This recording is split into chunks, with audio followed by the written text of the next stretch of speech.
tengo una mala noticia. La guerra se acerca y hay que subir el gasto militar.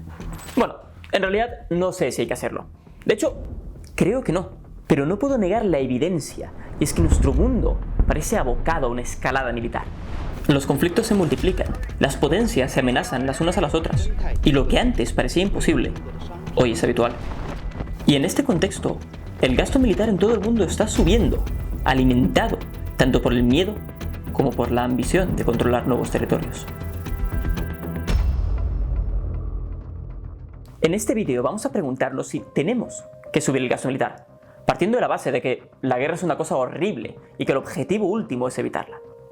Personalmente, creo que no deberíamos subirlo, pero este tema es demasiado complicado como para que os dé una moralina sobre lo malos que son los ejércitos y luego me vaya a vivir en una ecoaldea.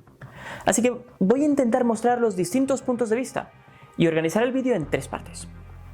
Primero, voy a hablar un poco de qué ha pasado estos últimos años, por qué cada vez hay más guerras y por qué sí deberíamos subir el gasto militar. Después, voy a argumentar lo contrario, que no deberíamos aumentarlo, explicando los costes y las consecuencias que esto tendría. Y al final, voy a intentar explicar qué podemos hacer para mantener la paz si efectivamente decidimos no aumentar el gasto militar. Así que, si no te has quedado dormido aún, quédate un rato.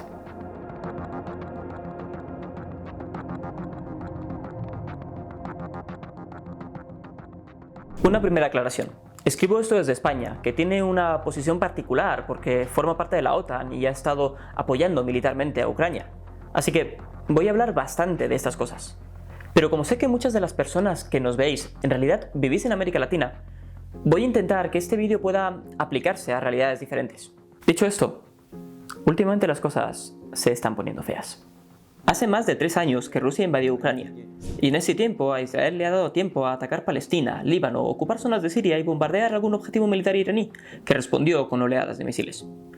China es cada vez más clara en sus ambiciones de retomar Taiwán, y Trump ya ha amenazado con usar la fuerza incluso contra aliados de la OTAN, como Dinamarca. En América Latina, tanto Panamá como México se han visto amenazados por Trump, y en África las guerras civiles, golpes de Estado y lucha contra grupos terroristas islámicos se siguen multiplicando. Más aún, el gasto militar en todo el mundo aumentó hasta alcanzar casi el 7% del gasto de los gobiernos en 2023, $306 por cada ciudadano del mundo. La gente tiene la sensación de que se acerca la guerra. Esta escalada militar no tiene una única explicación. Una parte tiene que ver con que vivimos en un nuevo orden internacional. Cuando cae el muro de Berlín en 1989, desaparece el peligro de una guerra nuclear, porque la hegemonía de Estados Unidos pasa a ser incuestionable.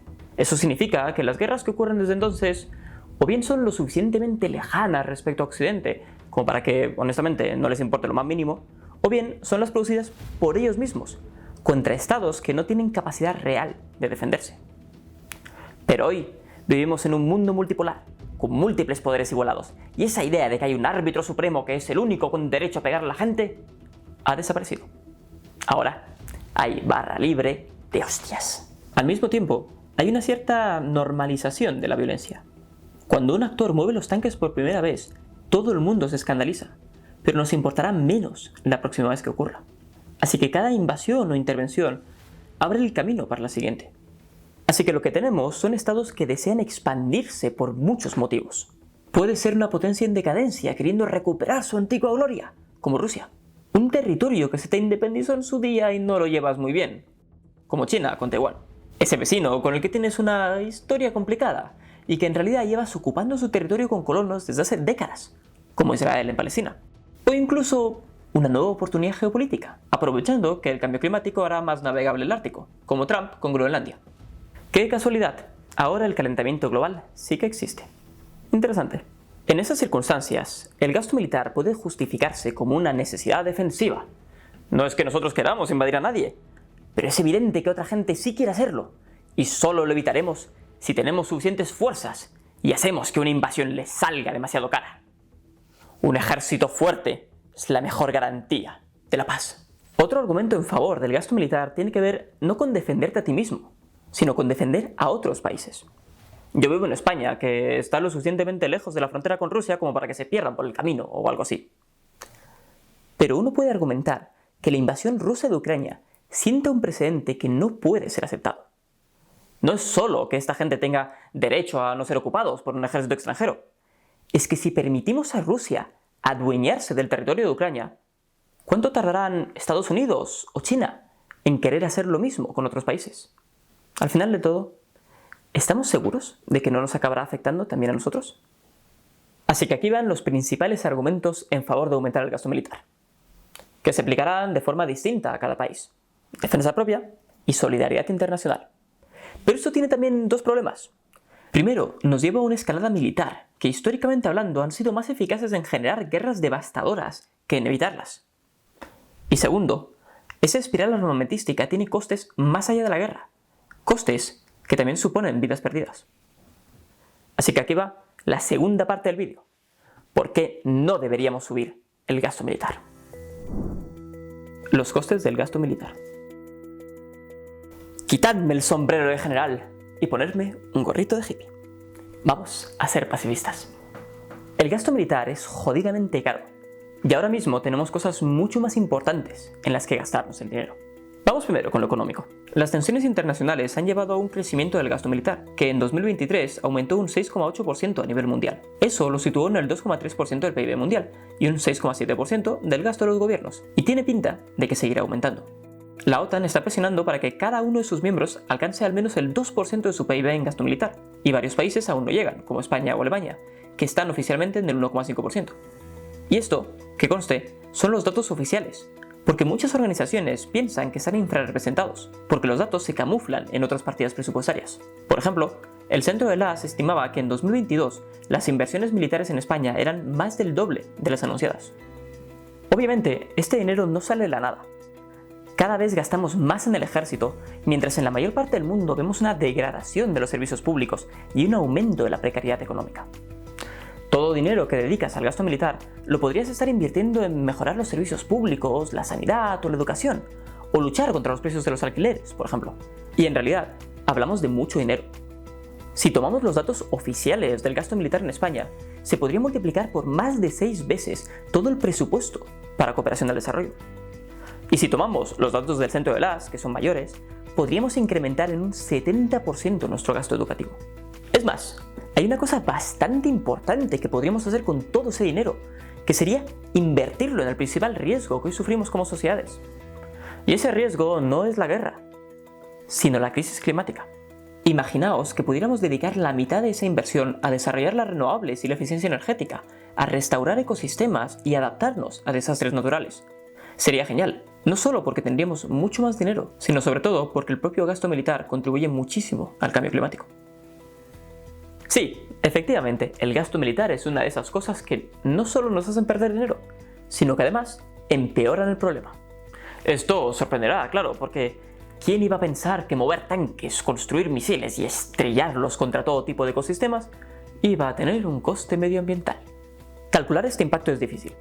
Con la excusa de no revelar datos sensibles sobre las capacidades militares, los gobiernos no dan información detallada sobre las emisiones que generan sus fuerzas armadas, así que tenemos que basarnos en estimaciones. Un informe de 2022 del Observatorio de Conflictos y Medio Ambiente calculaba que los ejércitos producían en torno al 5,5% de las emisiones mundiales. Si fueran un país, serían el cuarto emisor mundial, por delante de Rusia. Parte de estas emisiones tienen que ver simplemente con el mantenimiento de la tropa, pero otra parte importante está en la industria de fabricación de armas o en el transporte, con vehículos pesados que os aseguro que no son eléctricos. Si los datos son correctos, generarían más del doble de emisiones de lo que representan en el PIB. Y puede que ese 5,5% no asuste mucho, pero pensad que una escalada militar siempre va en aumento. Tú incrementas tu ejército, lo que hace que el otro lo incremente también, y te toca a ti de nuevo. Si la cosa se pone fea, esta cifra se va a multiplicar. Además, hay otros costes ecológicos. En un vídeo pasado ya comentamos los impactos medioambientales de la guerra de Ucrania, que incluían la deforestación de millones de hectáreas y la contaminación de ríos y tierras de cultivo. Y Ucrania no es el único caso. Cada guerra ha llevado consigo su propia destrucción humana y medioambiental, desde la gente naranja en Vietnam hasta la quema de pozos de petróleo en la guerra del Golfo. En cada guerra, las generaciones que viven después siguen sufriendo las consecuencias. Y además, incluso en situaciones de paz, las pruebas militares tienen que hacerse en algún sitio. Aunque solo se han lanzado 2 sobre poblaciones civiles, se han realizado más de 2000 ensayos nucleares desde la Segunda Guerra Mundial, ya sea sobre tierra, la atmósfera, el subsuelo o el agua. Por cierto, fue en una de esas pruebas cuando el gobierno francés puso una bomba en un barco de Greenpeace que protestaba contra la situación, matando al fotógrafo Fernando Pereira. Y las nucleares son un ejemplo muy visible, pero pensad en el impacto de cada prueba con misiles y de cada munición que cae al suelo.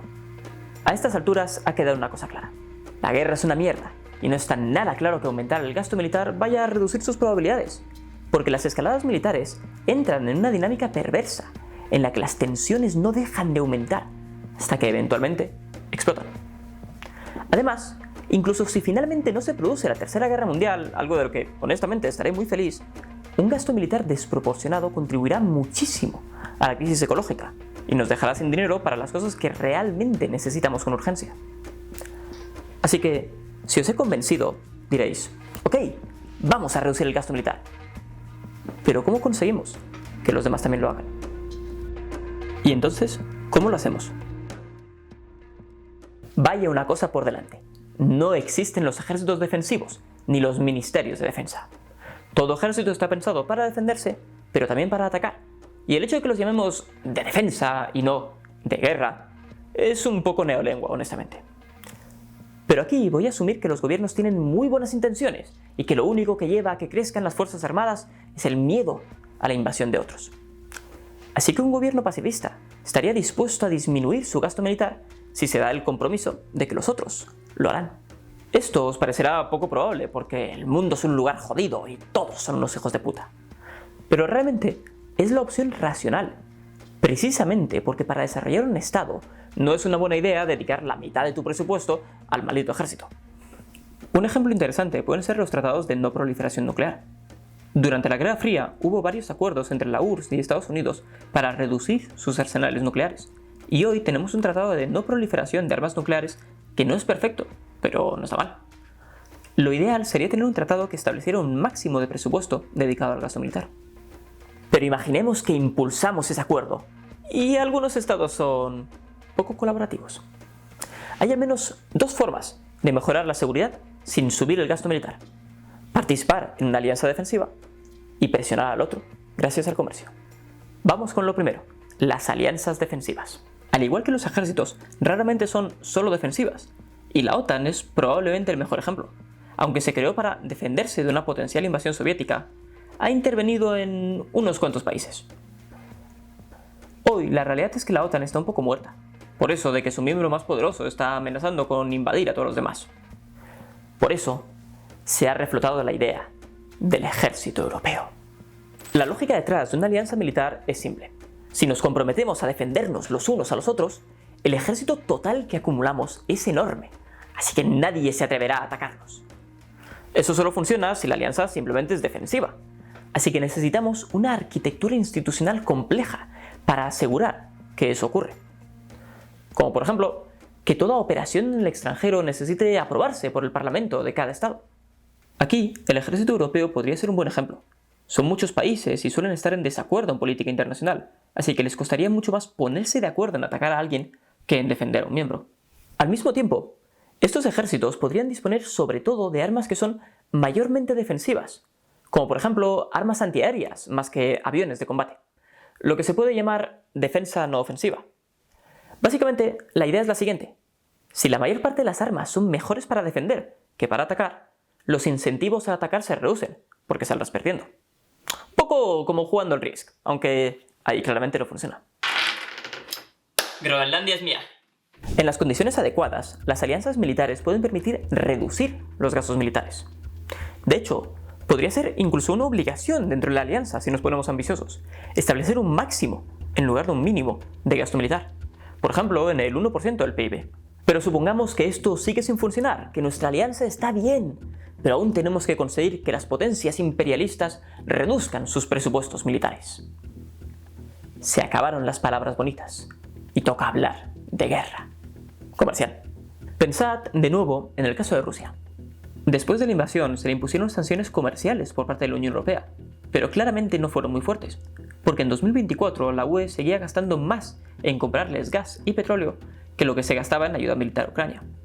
La economía rusa fue capaz de construir el ejército que tenía gracias al dinero que Europa se había gastado en combustibles fósiles, y después de años de guerra seguíamos armando los dos bandos. Por poner en contexto, Rusia en 2024 gastó 462.000 millones de dólares en su ejército, y al mismo tiempo ingresó por venta de combustibles fósiles 250.000 millones de dólares ese mismo año. O sea, que lo que le hemos comprado a Rusia en combustibles fósiles, en gas, petróleo y carbón, equivale a más de la mitad de lo que se gasta en armamento. Si esa entrada de dinero se acabara de pronto, es posible que la economía rusa simplemente no pudiera sostener el esfuerzo bélico. Al fin y al cabo, según el think tank International Institute for Strategic Studies, el gasto militar habría alcanzado el 18,6% de su gasto público, y su inflación está cerca del 10%. Su economía está debilitada, y sin capacidad económica para mantener el esfuerzo bélico, estarían más inclinados a negociar la paz. Y eso significa que, al menos en el caso de Europa, pero también en el de América Latina, apostar por energías renovables y por reducir nuestro consumo significa dejar de comprarles a Rusia y a Estados Unidos, y por tanto, dificultar que financien sus ejércitos. Esto no debería hacerse solo con Rusia. Europa tendría que haber bloqueado todas sus relaciones comerciales con Israel en cuanto empezó la invasión de Gaza. Y como ya os contamos en otro vídeo, hizo más bien lo contrario. Pero eso no significa que no sea posible. Si llegáramos a un acuerdo a nivel global para limitar el gasto militar por debajo de un cierto porcentaje del PIB, podríamos aplicar sanciones comerciales a todo aquel que no lo cumpla. Y eventualmente, su ejército no será tan poderoso porque no tendrán una economía suficientemente poderosa. Os voy a ser honesto, nada de lo que he dicho es una solución perfecta. Las alianzas militares fueron desastrosas en la Primera Guerra Mundial, y la presión comercial no siempre funciona. Pero la escalada militar tampoco es ninguna garantía de paz. Nos lleva a una espiral armamentística en la que también nos vamos llenando de una pulsión militarista, de un odio profundo hacia los supuestos enemigos. Y por si fuera poco, si no nos mata la guerra, nos acabará matando la crisis climática, en parte provocada por la propia industria militar. Así que, no sé si lo que ofrezco funcionará. ¿Pero viste la alternativa? ¿Por qué no intentarlo? Y este sería el vídeo. De nuevo, seguro que tenéis mucho que decir sobre este tema, así que usad los comentarios para ello. Y si os suscribís al canal y compartís el vídeo, nos ayudáis una barbaridad, porque estamos empezando. Un abrazo.